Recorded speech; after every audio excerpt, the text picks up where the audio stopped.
ഒരൊറ്റ കാര്യത്തിലാണ് ഞാൻ സഹിക്കുന്നത്. അല്ലാതെ എനിക്ക് സന്തോഷമായിട്ടോ സെക്സ് വേണ്ടിയിട്ട് ഒന്നുമല്ല. അതൊന്നും അല്ലടാ ലൈഫ്. സെക്സ് ഒന്നുമല്ല. போதையில் வீட்டில் அடைத்து வைத்து கொடுமைப்படுத்தப்பட்ட இளம் பெண் உடல் முழுவதும் கடித்து அணு அணுவாக சித்திரவதை செய்த சைக்கோ கணவன் தனது காயங்களை போட்டோ மற்றும் வீடியோ எடுத்து உறவினர்களுக்கு அனுப்பி வைத்துவிட்டு இளம் பெண் உயிரை மாய்த்து கொண்ட சம்பவம் அதிர்ச்சியை ஏற்படுத்தியுள்ளது.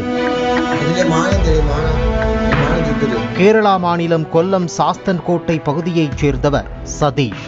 இவர் சவுதி அரேபியா சார்ஜாவில் கட்டிட பொறியாளராக பணியாற்றி வருகிறார். இவருக்கும் கொல்லம் சவரா பகுதியைச் சேர்ந்த அதுல்யா என்பவருக்கும் கடந்த 11 ஆண்டுகளுக்கு முன் திருமணம் நடைபெற்றது. திருமணம் முடிந்த கையோடு சதீஷ் தனது மனைவி அதுல்யாவை ஷார்ஜா அழைத்துச் சென்று குடும்பம் நடத்தி வந்துள்ளார்.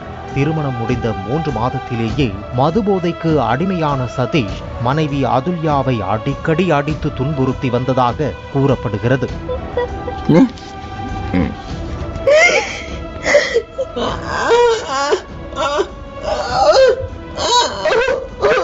இவர்களுக்கு 10 வயதில் ஒரு பெண் குழந்தை உள்ளது.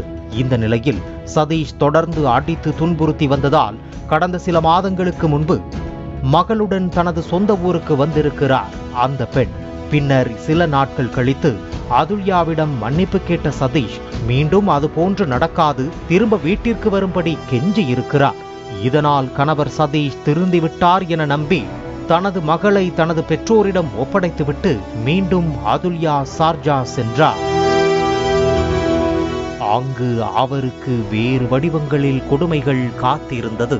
தினமும் காலை வேலைக்கு புறப்பட்டு செல்லும் சதீஷ் தனியாக இருக்கும் மனைவி அதுல்யா மீது சந்தேகமடைந்து வீட்டை வெளியே பூட்டிவிட்டு சாவியை எடுத்துக்கொண்டு சென்று விடுவாராம். இரவு வீட்டிற்கு வந்தவுடன் மது அருந்திவிட்டு அதுல்யாவின் கை, கால், உதடு என அனைத்து இடங்களிலும் கண்டபடி கடித்தும் கத்தியால் குத்தியும் துன்புறுத்தி வந்திருக்கிறார். மேலும் அமரும் பிளாஸ்டிக் சேரை கையில் எடுத்து அடித்து தாக்கி சைக்கோ போல துன்புறுத்தி வந்திருக்கிறார்.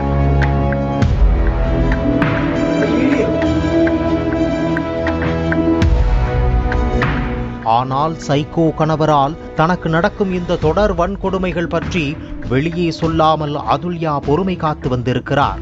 இருந்த போதிலும் அவர் மீது தாக்குதல் நாளுக்கு நாள் அதிகரித்துக் கொண்டேதான் இருந்துள்ளது.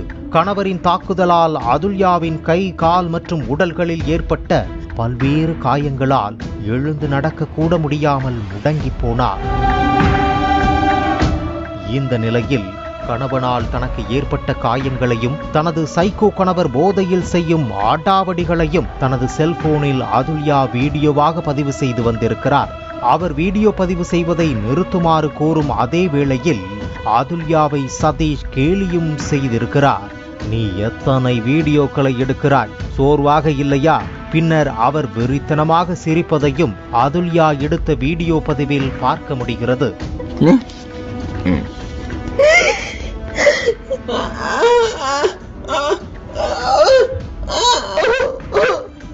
இந்த நிலையில் வேலைக்கு சென்ற சதீஷ் வீட்டிற்கு வந்து பார்க்கும் போது தூக்கிட்டு உயிரை மாய்த்து கொண்டதாக கூறப்படுகிறது.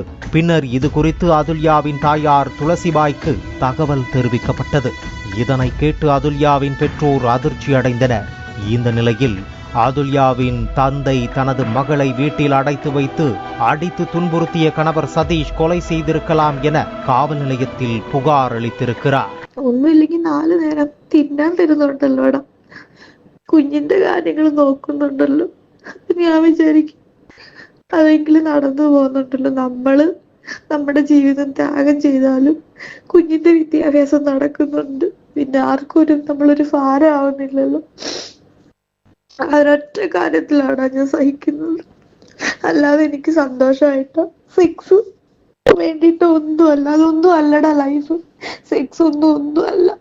അതില്ലാതെ ഒരു പെണ്ണ് ജീവിക്കും. പക്ഷെ ഒരു പെണ്ണും അനുഭവിക്കാത്ത എക്കാടാ ഞാൻ അനുഭവിച്ചിട്ടുള്ളത്. എനിക്ക് പറഞ്ഞാൽ മനസ്സിലാവത്തില്ല. എല്ലാവരുടെയും മുന്നിൽ ചിരിച്ച് ഞാനിട്ട് നിൽക്കുന്നെങ്കിൽ ഉള്ളിൽ അത്രത്തോളം വലിയ വേദനകൾ എനിക്കുണ്ട്. എനിക്ക് ഒന്നും അറിയത്തില്ല. ഞാനൊരു മനുഷ്യനോടും പറഞ്ഞിട്ടില്ല. പക്ഷെ മഞ്ജുനാഥിന് അഖില കുറച്ചൊക്കെ അറിയാം.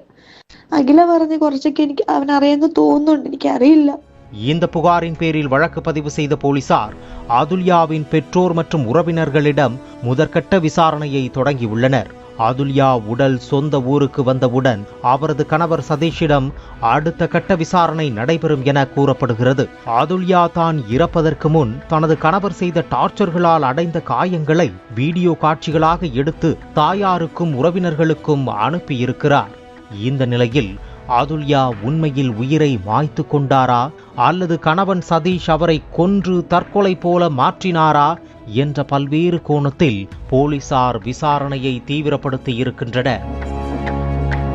கடந்த சில நாட்களுக்கு முன் துபாய் ஷார்ஜாவில் கொல்லத்தைச் சேர்ந்த விபாஜிகா என்ற இளம்பெண் தனது 1.5 வயது மகளுடன் இறந்து கிடந்தார். அவரது இறப்பிற்கு வரதட்சணை கொடுமை காரணம் என கூறப்படுகிறது. விபாஜிகா இறப்பதற்கு முன் தான் அனுபவித்த கொடுமைகளை ஃபேஸ்புக்கில் பதிவிட்டிருந்தார். இந்த விவகாரம் சென்று அடங்குவதற்குள் மீண்டும் ஒரு கேரள பெண் சவுதி அரேபியாவில் மரணமடைந்திருப்பது பெரும் அதிர்ச்சியையும் வேதனையையும் அளித்துள்ளது. வரதட்சணைக்கு எதிராக சட்டங்கள் இருந்தும் வரதட்சணை தொடர்பாக இளம் பெண்கள் தொடர்ச்சியாக மரணிப்பது சமீப காலமாக அதிகரித்து வருகிறது. இது குறித்து போதிய விழிப்புணர்வுகளும் தண்டனைகளும் மேலும் கடுமையாகினால் மட்டுமே இது போன்ற மரணங்கள் நடக்காமல் தடுக்க முடியும் என சமூக செயல்பாட்டாளர்கள் கூறி வருகின்றனர். பிளே ஸ்டோர் மற்றும் ஆப் ஸ்டோரில் இருந்து பாலிமர் செயலியை QR கோடு மூலம் பதிவிறக்கம் செய்யுங்கள். செய்திகளை உடனுக்குடன் பெறுங்கள்.